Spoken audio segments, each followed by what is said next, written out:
the minute he does, we're asking the majority to make an immediate public hearing. We have to gather with him. And who are the outside forces you're specifically talking about? The special interest that you guys have reported on for years, the same bunch of people. What is your From sense, politicians to organizations to everything. what is your sense of who's behind that and who's actually making calls? Well, I mean, I'm sure there's a lot of people that you can imagine. I mean, you've already seen members of the executive branch of the city issuing press releases saying that it has to be a New York City member, it has to be this, or it has to be that. And I think that's going on behind the scenes as well.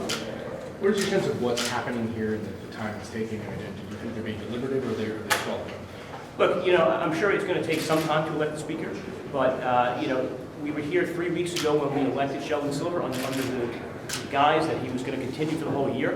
I think there's already been a week since this scandal broke, and that's enough time. I mean, enough is enough. I mean, the Senate has already passed things like women's equality, major bills. They were here passing bills yesterday. We haven't had a single vote of any committee, a single vote of any session, except for the vote of Sheldon Silver. Is there what you might want to ask them? No, I think we need to get to work immediately. We've wasted enough time. We're actually going to have a Super Bowl winner before we vote on our first bill on the floor of the Assembly. That's ridiculous. The Senate's already taken significant action, passed very important legislation. We haven't even had committee meetings yet. That's disgraceful. People deserve better than this.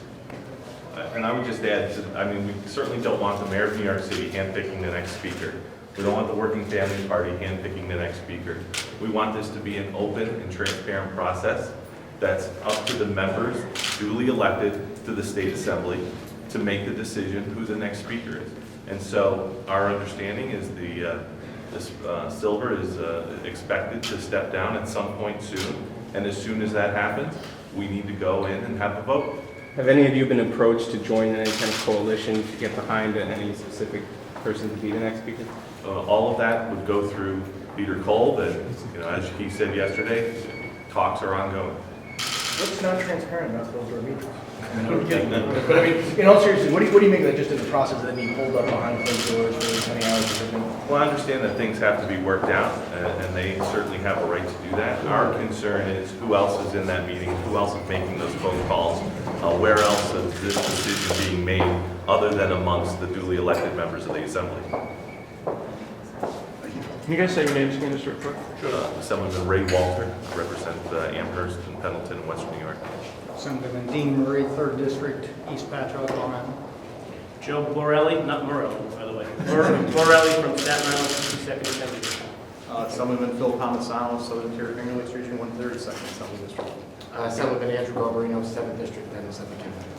Assemblyman Cliff Crouch, 122nd District. Thanks, guys. Thanks a lot. Thank you. Thank you.